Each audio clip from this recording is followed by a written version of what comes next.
Nós queremos, em primeiro lugar, fazer claramente uma grande viragem, no fundo, para quem é a nossa razão de existência, que são os nossos stakeholders, fazer uma viragem no sentido de, até depois desta crise, que foi uma crise tão difícil, com quebras de movimentos e de passageiros tão grandes e com uma recuperação, enfim, que se sente ainda muito ténue e muito aos solavancos, conseguirmos, de facto, responder às necessidades que têm de forma mais eficiente. Portanto, temos aí, de facto, alguns projetos estratégicos a correr que se vão concretizar em 2022. No fundo, a linha comum de todos eles é dar uma melhor resposta aos nossos stakeholders. Estamos a fazer um processo contínuo que já vem desde o ano passado e começou justamente com a pandemia, lá está, porque, enfim, há custos e, de facto, ninguém diz que a pandemia foi positiva, mas não deixa de ser também uma fonte de oportunidades, e uma das oportunidades foi o teletrabalho e a digitalização, e claramente houve um impulso, não é o desejável, não é o ideal, mas houve um impulso muito significativo nessa medida. E hoje em dia circula muito menos papel na ANAC e nós em 2022 acreditamos que ainda menos papel vai circular. A própria comunicação com todos os stakeholders, apesar de estarmos aqui na cidade aeroportuária, torna-se mais eficiente e, portanto, a rapidez é maior, a consistência também se pretende que seja maior e, portanto, temos um outro projeto, além deste do atendimento e da digitalização, que é um projeto relacionado com a revisão dos procedimentos da ANAC, que nos vão permitir assegurar mais ainda e de forma mais coerente toda a nossa atuação. Portanto, termos uma voz única, uma atuação única, clara, transparente e previsível, porque consideramos que a previsibilidade e o conhecimento das regras por parte de quem está do outro lado a operar é fundamental para que possam aderir às regras e para que justamente se consigam os objetivos do que fazemos. Portanto, esses são os três principais projetos que eu identificaria como estratégicos para 2022. E tem aqui uma ligação entre o interno, que é a casa, e que é uma casa com 93 anos de história, e a nossa razão de existência desde justamente há 93 anos, que é assegurarmos a segurança, a concorrência e a defesa dos direitos dos consumidores de todo o setor da aviação. A ANAC aplica a regulamentação europeia que prevê a indemnização, nomeadamente em caso de cancelamento, atraso, que é o Regulamento 261, o chamado Regulamento 261, e, portanto, de facto, essa é uma competência nossa, e tanto é que nós, com a reestruturação que fizemos da ANAC em 2019, criámos especificamente uma unidade orgânica justamente para tratar dessa questão dos direitos dos passageiros, que queremos que seja justamente, em termos estratégicos, até uma das vertentes de afirmação da nossa atuação, não só no presente como no futuro. E ela, de facto, na pandemia, foi absolutamente fundamental. Nos primeiros momentos, e uma vez que esta regulamentação é europeia, existiram algumas dúvidas sobre, atendendo à magnitude da alteração de todo o sistema e toda a operação, se eram ou não aceitáveis em alternativa os vouchers. Essa situação durou cerca de 3 meses. Houve uma decisão da Comissão Europeia a dizer que não se podia impor a solução de vouchers, e a ANAC atuou de imediato, notificando todas as companhias que tinham que efetuar os pedidos de reembolsos,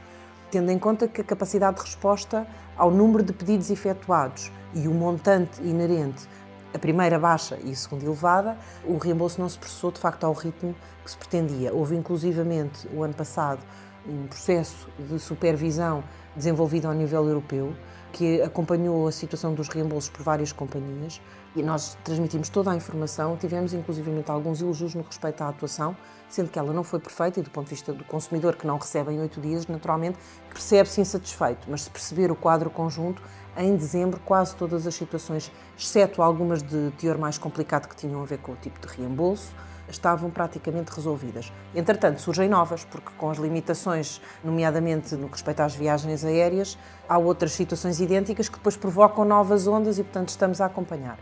Posso dizer-lhe que a ANAC teve um papel não só de aplicação estritamente do Regulamento 261, que é da sua competência, mas inclusivamente trabalhámos até em conjunto com a Associação Portuguesa das Agências de Viagens, porque como é uma cadeia, e é uma cadeia que corresponde a um sistema integrado no que respeita aos voos feitos através de agências de viagens, assegurámos que esta comunicação era feita, e ontem vieram cá justamente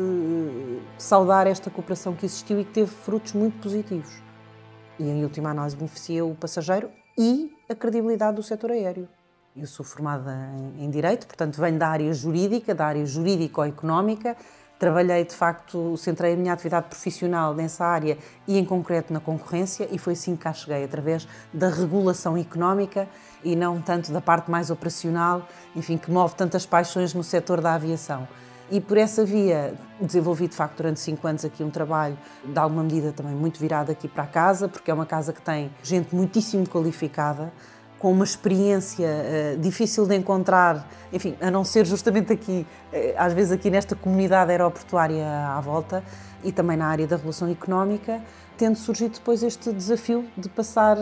de vogal para presidente, e devo dizer que é um desafio muito grande, mas que agarrei com muito agrado, com alguma imprevisibilidade, que de facto não estava traçado nos planos, mas com muito gosto e com muita vontade de mudar, de melhorar e de responder melhor, criando aqui um diálogo com os nossos stakeholders, de maneira a que todos consigamos que o sistema funcione melhor.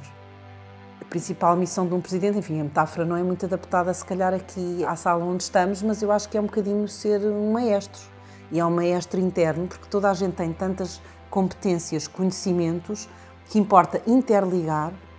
defender, incentivar e, quando necessário, determinar que haja um diálogo que é absolutamente necessário entre as várias vertentes de atuação, e quer a nível interno, quer a nível externo. Nós temos reforçado muito a nossa cooperação com várias outras entidades. Temos processos conjuntos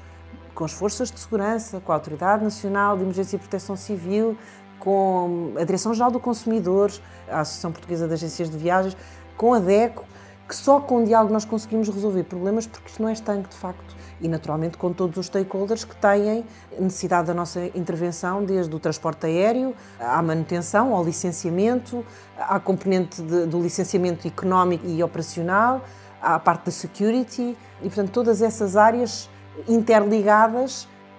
têm que permitir que se ouça uma música e não uma cacofonia, e, portanto, temos que falar de forma coerente, transparente, ouvindo, mas impondo. Impondo, naturalmente, quando precisamos de impor aquilo que é necessário para garantir a segurança, que é a nossa missão. Nós participamos em vários fóruns de discussão e de análise, a começar pela ICAO, não é? Que é a organização-mãe da aviação civil, desde a Convenção de Chicago, passando pela Comissão Europeia e por diversas organizações com que trabalhamos. E o que verificamos é que os reguladores são muito dispares e os modelos são muito dispares. E nós saudamos com muito agrado e, nesse sentido, somos um exemplo. E somos um exemplo, agora até mais recentemente neste projeto do Céu Único, por sermos um regulador independente, porque há ainda, de facto, muitos reguladores ao nível da Europa que seguem o modelo que nós seguimos durante muitos anos, que são, por exemplo, direções gerais, mas há vantagens, de facto, neste modelo da relação independente, que é um modelo que Portugal assumiu desde 2013, no caso aqui da ANAC, com os nossos estatutos, que foram aprovados pelo Decreto-Lei 40/2015,